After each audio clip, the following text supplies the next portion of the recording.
سبيل الدموع سبيل مريح. Assalamualaikum Ustaz, tolong jelaskan ciri-ciri tanda Ahlus Sunnah wal Jamaah. Assalamualaikum. Alhamdulillah Rabbil Alamin. Hamdan yuwafi ni'amahu wa yukafi mazidah. Allahumma salli ala Sayyidina Muhammadin salatan tuwassi'u biha alaina al-arzaq wa tuhassinu biha lana al-akhlaq wa ala alihi wa sahbihi wa sallim. Rabbi awzi'ni an ashkura ni'mataka allati an'amta alayya wa ala walidayya wa na'mala salihan tardahu wa adkhilni bi rahmatika fi ibadika as-salihin. Ashabiku semua, saudara-saudaraku semua, sahabatku semua, untuk menjawab pertanyaan ini, ciri ahli sunnah di akhir zaman, di zaman akhir itu, dalam akidah itu menganut Imam Abu Hasyim Asy'ari dan Imam Abu Mansur Al-Maturidi. Dalam masalah fikih mengikuti salah satu dari mazhab 4, yaitu Imam Abu Hanifah, Imam Malik, Imam Syafi'i, atau Imam Ahmad bin Hanbal. Sedang dalam bertasawuf, itu mengikuti salah satu dari dua mazhab, yaitu Al-Imam Abdul Qasim Al-Junaidi atau Imam Al-Ghazali. Mengapa menjadi definisi begitu? Karena dulu firqah di Arab banyak yang menentang. Itu pengertian apa? Nabi tak pernah menjelaskan begitu. Kalian jangan terjebak dengan ucapan mereka bahwa Nabi tak pernah mengeluarkan definisi tentang ciri Ahlus Sunnah wal Jamaah seperti itu. Tentu Nabi tak akan mengatakan seperti itu. Karena di zaman Nabi belum ada Imam Al-Ghazali, belum ada Imam Abdul Qasim Al-Junaidi. Ya. Tapi kita percaya dengan definisi seperti itu. Mengapa? Ya.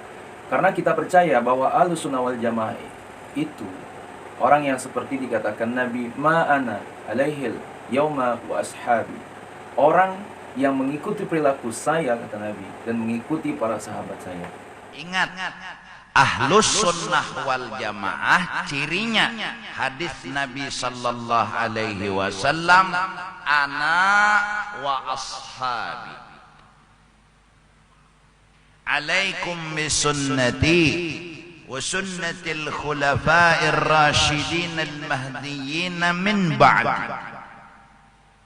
Hendaklah kalian berpegang dengan sunnahku dan apa yang dilakukan oleh sahabat-sahabatku yang menjadi khalifah pengganti aku.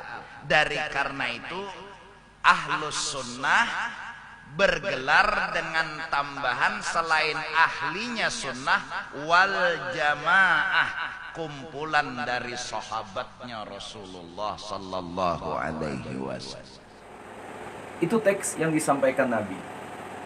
Lalu kenapa kita harus menyebut nama imam-imam kita dan sanad kita? Ya, karena kalau kita tak menyebut sanad, ya akan muncul pertanyaan. Kamu kok bisa tahu sahabat melakukan itu? Kata siapa? Jawabnya, kata guru saya. Ya. Kita kan tidak bisa langsung mengatakan kata Nabi. Kata Nabi itu yang meriwayatkan siapa? Contoh, Imam Al-Bukhari. Imam Al-Bukhari itu siapa? Beliau itu muridnya Imam Asy-Syafi'i.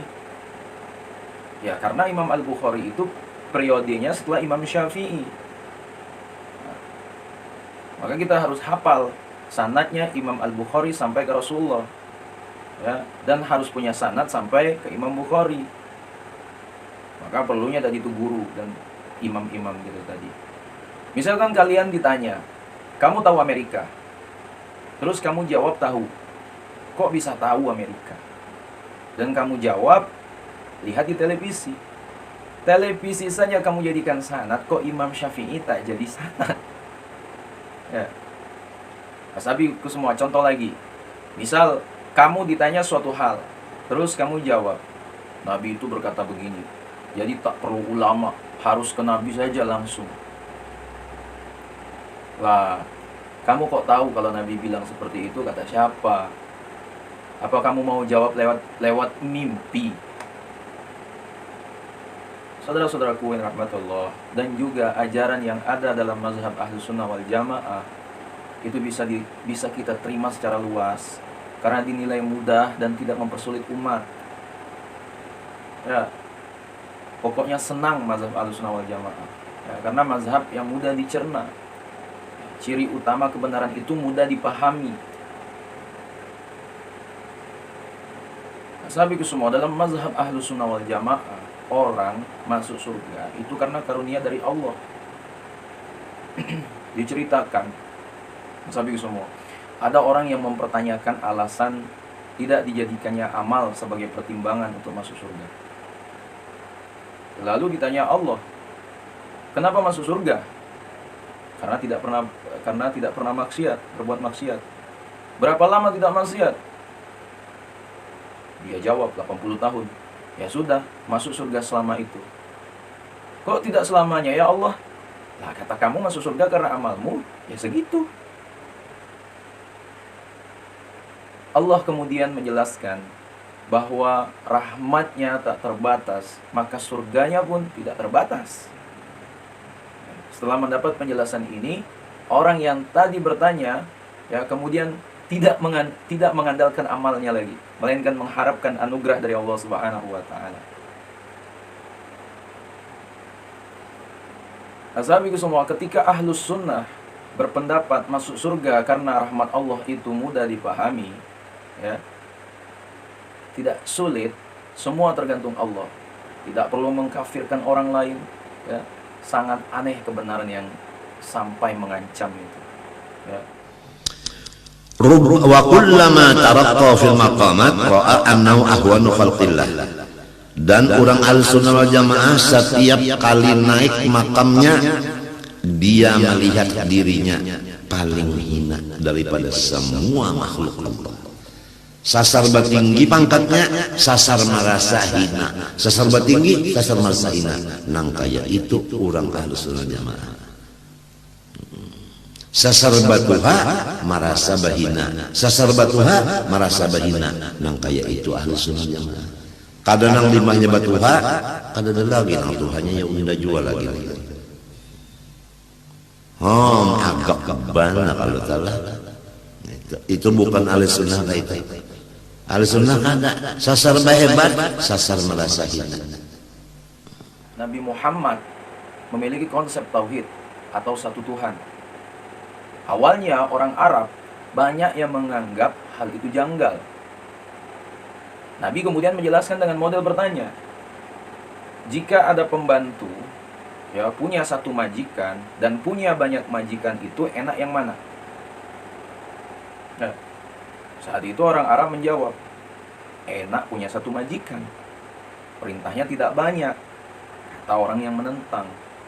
Lalu Nabi bilang, begitu juga dengan Tuhan, ya. Nabi mudah menjelaskan konsep ini dengan logika yang sederhana. Ajaran Ahlus Sunnah wal Jamaah, ya, yang mencintai Nabi Muhammad SAW serta keluarga dan sahabatnya, ya, logikanya sederhana. Nabi itu baik, yang menemaninya juga baik, istrinya baik, anaknya baik, dan menantunya juga baik. Teman duduk juga orang baik. Kalau ada mazhab yang sulit, maka dipertanyakan kebenarannya. Ya. Dikatakan, alasan Ahlus Sunnah memiliki konsep mudah dicerna karena meniru sikap Nabi Muhammad yang berpandangan luas bahwa rahmat Allah tidak terbatas meskipun umatnya ada yang nakal. Allah sangat mudah memaafkan dan menghapus semua dosa seseorang. Dan Nabi pun memiliki konsep syafaat. Sahabatku semua, saudaraku yang dirahmati Allah, dalam sebuah kisah pun dijelaskan, kisah muridnya sahabat Jabir bernama Muhammad bin Mukadir yang punya kebiasaan melakukan sholat mayit kepada jenazah orang fasik, ya. Misalnya meninggal karena mabuk, ya. Alasannya sangat luar biasa, saudaraku. Apa kata dia? Saya malu pada Allah. Jangan-jangan saya berpikiran Allah yang memiliki rahmat luas ternyata tidak cukup merahmati orang fasik ini. Jadi niatnya bersaksi bahwa rahmat Allah tidak terbatas. Tanda-tandanya Ahlus Sunnah wal Jamaah cuma dua. Sebelumnya itu kita membicarakan sedikit dulu. Bermula umat Nabi Muhammad SAW ini akan pecah menjadi 73 golongan.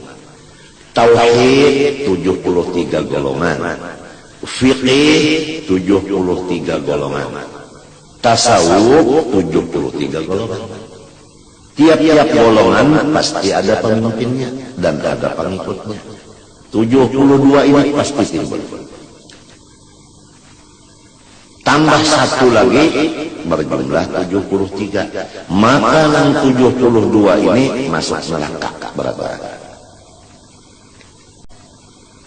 Nang masuk surga satu, yaitu Ahlus Sunnah wal Jamaah.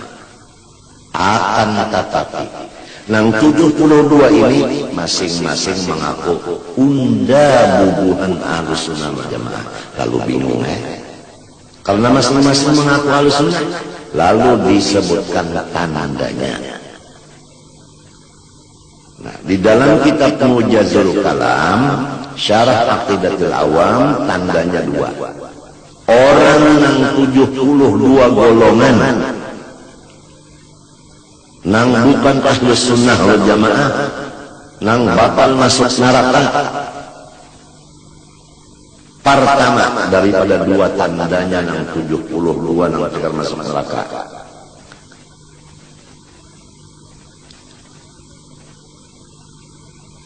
Yu'adunal ulama. Mereka itu memusuhi ulama tauhid dan ulama tasawuf. Kada mau memakai pendapat ulama tauhid, kada mau memakai pendapat ulama tasawuf. Inya memakai pendapat sendiri.